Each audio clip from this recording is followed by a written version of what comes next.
Hi guys, welcome to Vibrant Vibes. இன்னைக்கு சின்ன மருமகள் எபிசோட் நினச்சின்னு பார்க்கலாமா? காமிஷ் பேச்சையும் தாமரையும் பிளான் போடுவாங்க. காலையில் யாருக்கும் தெரியாமல் நீ வந்துரு, நம்ம 2 பேரும் கல்யாணம் பண்ணிக்கலாம், நான் புதுசாக வாங்கின காரில் வெயிட் பண்ணுறேன், நீ வந்துருன்னு சொல்லிட்டு தாமரை கிட்ட சொல்லிடுவா. தாமரையும் சரி சொல்லுவா. இந்த 100 பவுன் நகையை எடுத்துகிட்டு வந்துடுவான்னு கேட்டோன்னே, நீ நகை மேலே கையே வைக்கக்கூடாது, உனக்காக எல்லாமே நான் வச்சுருக்கேன், நீ மட்டும் வந்துரு, சிம்பிளாக ட்ரெஸ் பண்ணிட்டு எதுவுமே எடுக்காமல் வந்துருன்னு சொல்லிட்டு சொல்லுவா.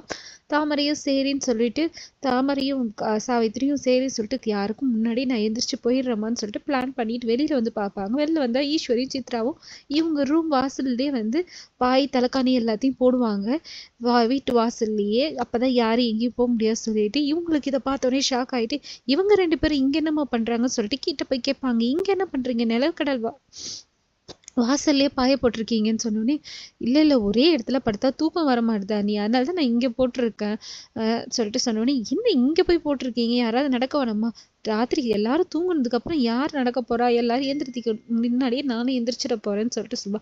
அது மட்டும் இல்லை, நான் ஒரு கனவு கண்டேன், அதில் யாரோ நம்ம வீட்டை விட்டு ஓடி போற மாதிரி கனவு கண்டேன், அதனால தான் பாதுகாப்புக்காக நான் இங்கேயே இருக்கேன்னு சொல்லுவான். இவங்க 2 பேரும் சாவித்திரியும் தாமரையும் எவ்வளோ ட்ரை பண்ணாலும் அவங்க 2 பேரும் போகவே மாட்டேன்னு சொல்லிட்டு அங்கேயே படுத்துருவாங்க. சரிம்மா நம்ம காலையிலே பார்த்துக்கலாம், இவங்க 2 பேரும் போயிடுவாங்க. இங்கே தமிழும் சேதுவும் சந்தோஷமா பேசிட்டு இருப்பாங்க.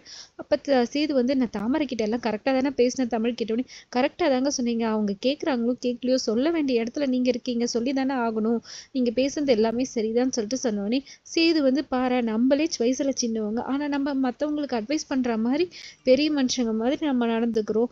ஆனா தமிழ் ஒன்ன சொல்லக்கூடாது, தாமரை உனக்கு எவ்வளோ பண்ணியிருக்கா, உன்னோட இடத்துக்கே அவ வரணும்னு ஆசைப்பட்டுக்கிறா, ஆனா அவளுக்கு நீ நல்லது நடக்கணும்னு நினைக்கிற பத்தியா, நீ ரொம்ப கிரேட் தமிழ் சொல்லிட்டு பாராட்டுவா. 2 பேரும் கொஞ்சம் நிற்பாங்க. இங்க தாமரை ஓடி போறதுக்கு ரெடி ஆயிட்டு எல்லாம் ரெடி ஆயிட்டு, அம்மா சரிம்மா நான் வந்துடுறேன்னு சொல்லிட்டு கிளம்புறேன்னு சொல்லிட்டு எல்லாம் போயிட்டு கரெக்டா போயிடுவா. கரெக்டா வாசல் கதவு திறக்கும் போது சித்ராவும் ஈஸ்வரி எழுந்து தாமரை எங்க போற நீ கேட்பாங்க. இல்ல துணி காய வச்சிருக்கேன் எடுக்க போறேன்னு சொன்னேன். துணி தானே சித்ரா, நீ போய் எடுத்துட்டு வா, நீ வா தாமரை, நீ வெளில போக கூடாது, நீ கல்யாணம் ஆக பொண்ணு, நீ வெளில போக கூடாது இந்த டைம்ல, நீ வான்னு சொல்லிட்டு மறுபடியும் இழுத்துன்னு ரூம்லயே விட்டுட்டு போயிடுவாங்க.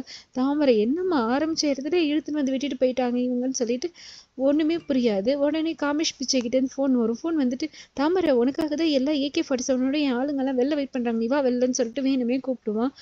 என்ன நீங்க இவ்வளவு ஈஸியா சொல்றீங்க, என் அத்தைக்காரி என்னை இழுத்துட்டு மறுபடியும் உள்ளேயே போட்டுட்டா, என்னால் வெளியிலேயே வர முடியாது சொன்னோடனே, சரி இரு நான் ஏதாவது உனக்கு பிளான் பண்ணி சொல்றேன்னு சொல்லிட்டு ஃபோன் வச்சிருவான். இதோட இன்னைக்கு எபிசோட் முடியுது. மறுபடியும் நாளைக்கு எபிசோட்ல பார்க்கலாம். தேங்க்யூ, பாய்.